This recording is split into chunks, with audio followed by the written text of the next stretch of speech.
At some point this year, probably late at night, you've typed a question into a search bar that you'd never say out loud. What salary do I actually need? And the internet gave you rubbish. One recruitment site says you need almost £52,000 to be comfortable. Sounds precise. It came from asking job seekers what they'd like to earn. That's not research, that's a wish list with a decimal point.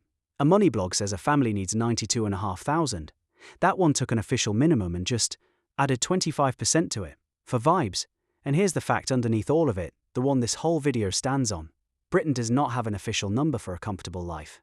There's an official minimum, carefully researched, updated every year. And above that, silence. The country measures the floor and has never once measured the ceiling. So we're going to build the number ourselves, from real rents, real bills, and real tax, 3 tiers, bottom to top. And by the end you'll know which tier your payslip actually buys, and how to work out your own number in about 2 minutes. Before we build, guess yours, one salary figure, for your life, held in your head. Let's see how close you are.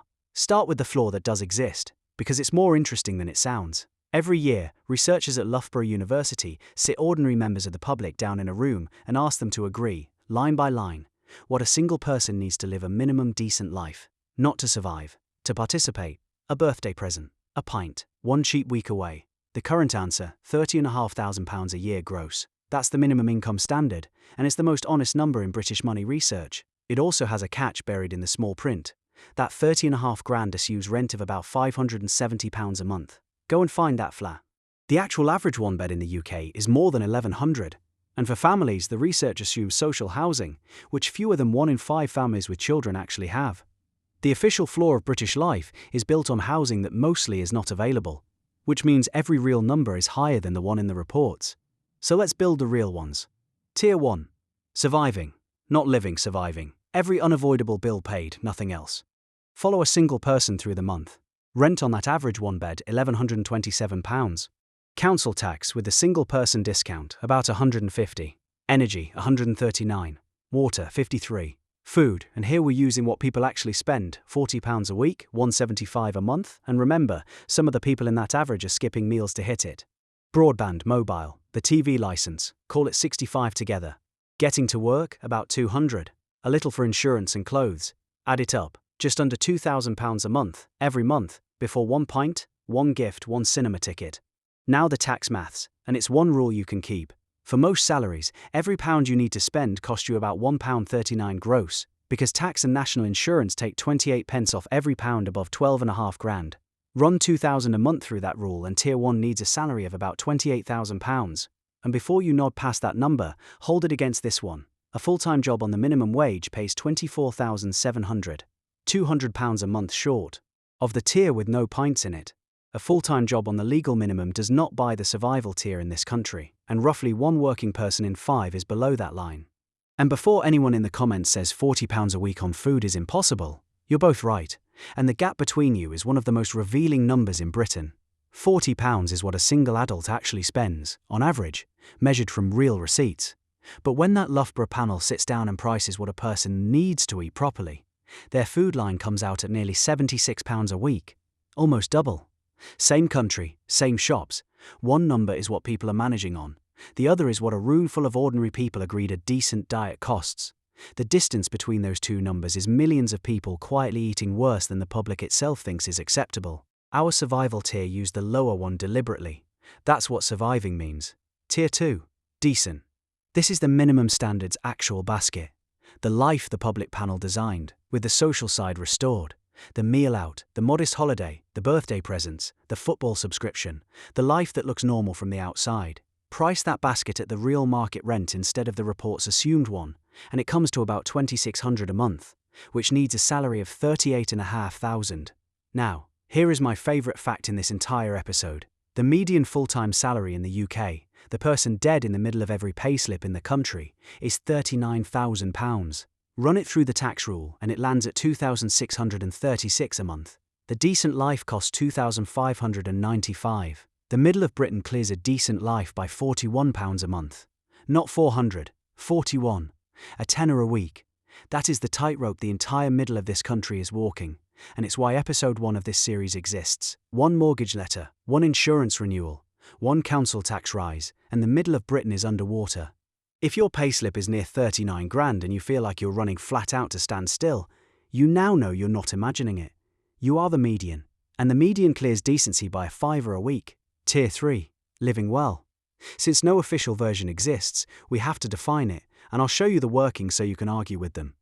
Take the decent basket. Add a modest car, because Tier 2 assumes you mostly don't have one. Add actual saving, 10% of take-home, going somewhere every month.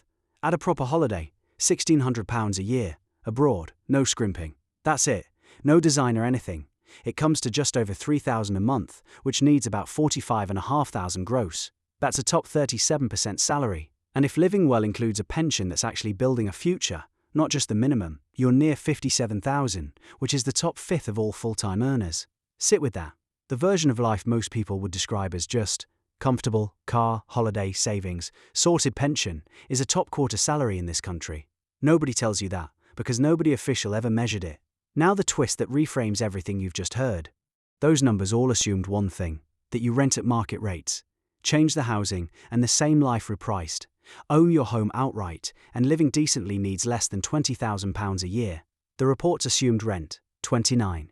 Market renter, 38.5. Fresh mortgage on a first home, over 43. Same food, same bills, same holiday, same person. The salary you need runs from 20 grand to 43 grand depending on one line. Housing isn't a line in your budget. Housing eyes your budget, and everything else is noise around it.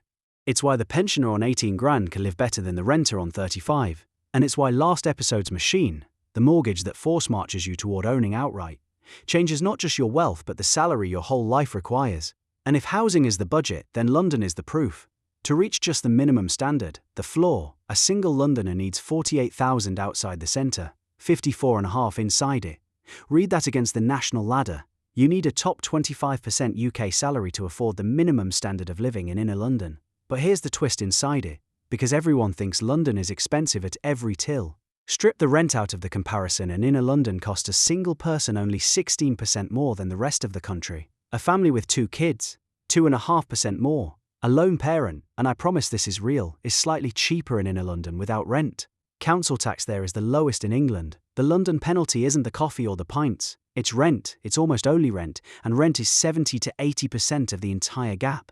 London doesn't have a cost of living problem.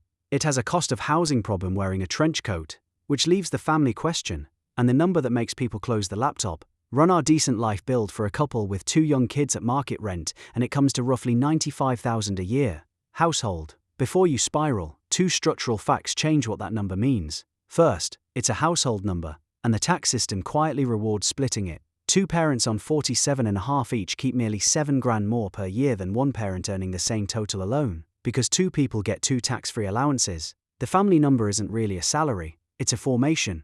2 decent incomes beat 1 heroic one, every time the maths runs. And second, about 22,000 of that household number is childcare, and childcare is temporary. The day your youngest starts school, the required income drops by roughly a fifth overnight. The impossible number has an expiry date printed on it. So, 3 things to do with all this. 1. Build your own number, it takes 2 minutes. Add up what your life actually costs each month, and times it by 12. Then gross it back up for tax, take off the 12.5 grand tax-free allowance, divide what's left by 0.72, and add the allowance back on. The formula's on screen.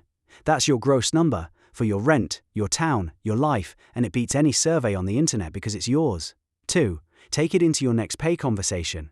Not the recruiter's wishlist number, yours, and the ladder from this video tells you whether the ask is realistic where you live. 3. Notice what the 2 biggest levers in this whole episode were, because neither of them was salary. They were housing and formation. The person who fixes their housing cost, or builds toward owning, moves themselves down a full tier of required income. That's worth more than most pay rises you will ever get, because here's what the internet's fake numbers were really selling you. Someone else's life, priced by someone who never met you. The recruiter's 52 grand was a daydream average. The blog's 92 was a floor with a markup. Your number is real, it's yours, and you just built it. And if it turned out your salary clears the decent tier with change to spare, take the win.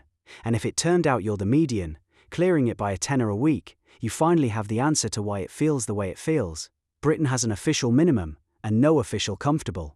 Now you've got both, yours. If you want to know exactly where every extra pound of a pay rise actually goes, the tax ladder episode walks the whole thing. trapdoors and all. And the middle class episode is what happens when the £41 a month runs out.